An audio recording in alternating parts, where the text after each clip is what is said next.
வணக்கம் தலைவா.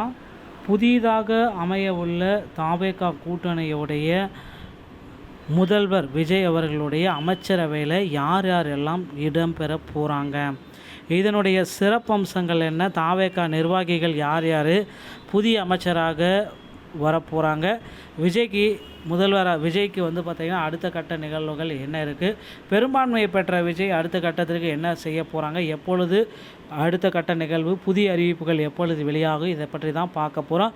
தமிழக வெற்றி கழகத்தின் புதிய அமைச்சரை மற்றும் நிர்வாக மாற்றங்கள், இந்த வீடியோ அதை பற்றி தான் சொல்லுதுங்க. தமிழக அரசியலில் தமிழக வெற்றி கழகம் ஏற்படுத்தியுள்ள அதிரடியான மாற்றங்கள் மற்றும் அக்கட்சியின் அமைச்சர் பட்டியல் குறித்த தகவல்கள் வழங்குகிறது. அக்கட்சியின் தலைவர் விஜய் பாரம்பரிய அரசியல் முறைகளை தவிர்த்து செயல்திறன் அடிப்படையில் நிர்வாகத்தை அமைக்க முயற்சிப்பதாக இதில் விளக்கப்பட்டுள்ளது. குறிப்பாக முதலமைச்சர் பதவிகளோடு நிதித்துறையும் தன் வசம் வைத்துக் கொள்ள அவர் திட்டமிட்டிருக்கிறார். நிர்வாக ரீதியாக பெரிய சிக்கலாக பார்க்கப்படுகிற ஜேடிடி பிரபாகரன், புசி ஆனந்த் மற்றும் ஆதவ் அர்ஜுனா, செங்கோட்டையன் ஆகியோருக்கு வழங்கப்பட்டுள்ள துறைகள் மற்றும் மாவட்ட ரீதியான பிரதிநிதித்துவத்தில் நிலவும் சவால்கள் குறித்தும் இந்த காணொலியில் பார்க்க போகிறோம். பெண்களுக்கு போதிய இடஒதுக்கீடு மற்றும் வெற்றி பெறாத மாவட்டங்களில் அங்கீகாரம் போன்ற அரசியல் சிக்கல்களை விஜய் எவ்வாறு பெறுவார் என்றது எல்லாமே இந்த வீடியோவில் பார்க்கலாம். ஸோ வாங்க வீடியோக்குள்ளே போகலாம். ஸோ இப்போதைய எதிர்பார்ப்பு இறுதியில் புதிய அமைச்சராக விஜய்க்கு ஒரு நிர்வாக தேர்வாக அமையும். இந்த தொகுப்பு அதை பற்றி தான் விளக்குது. ஸோ தாவேகால அமைச்சரவை தமிழக அரசியலில் ஒரு புதிய நிர்வாக கலாச்சாரத்தையே ஏற்படுத்தியிருக்கு அப்படின்றத நம்ம நிச்சயமாக வெளிப்படுத்தி சொல்லலாம். இதுவரை தமிழக அரசியலில் ஒரு புதிய கலாச்சார மேம்பாட்டையே ஏற்படுத்தியிருக்காங்க. ஓகேங்களா?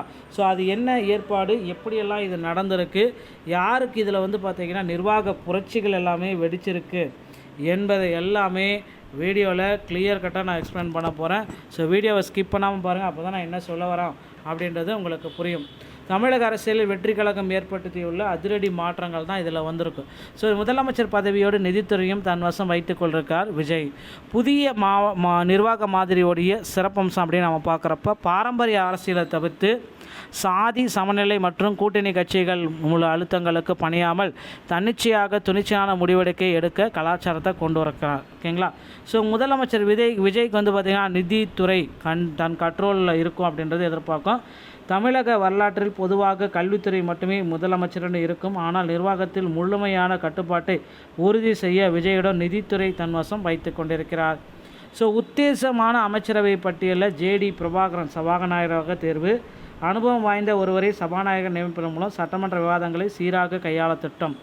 புசி ஆனந்த் நகராட்சி நிர்வாகம், குடிநீர், சாலைகள் போன்ற நகர்ப்புற உட்கட்டமைப்புகளை மேம்படுத்த விஜய் நம்பிக்கைக்குரியவரிடம் இந்த பொறுப்பு வழங்கப்படுகிறது. செங்கோட்டையன் பொதுப்பணித்துறை, சாலைகள் மற்றும் அணைகள் போன்ற பெரிய கட்டுமான திட்டங்களை நிர்வகிக்க மூத்த அரசியல் குழுவின் அனுபவத்தை பயன்படுத்த திட்டம். மின்சார மற்றும் மதுவிலக்குத்துறை, இதுக்கு முக்கிய துறைகளுக்கு ஆதவ் அர்ஜுனா மற்றும் நிர்மல் குரார் ஆகிய இடத்துல கடும் போட்டிகள் அமைஞ்சிருக்கு அப்படின்னு சொல்கிறாங்க. ஸோ 108 இடங்களை பெற்ற விஜய்க்கு வந்து பார்த்திங்கன்னா இப்போ வந்து பெரும்பான்மை கிடைத்து விட்டது. ஸோ இன்று இல்லைன்னா நாளை முதல்வராக பதவியேற்க போகிறாங்க. ஒரு மாவட்டத்திற்கு ஒரு அமைச்சரை கொடுக்கலாம் அப்படின்ற மாதிரி பேசிகிட்டு இருக்காங்க.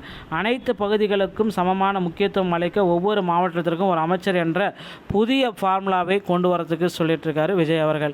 ஸோ நிதித்துறை வந்து தன் வசம் இருக்கிறதுனால மீதி மாவட்டங்களில் ஒரு அமைச்சரை கொடுக்கலாம்.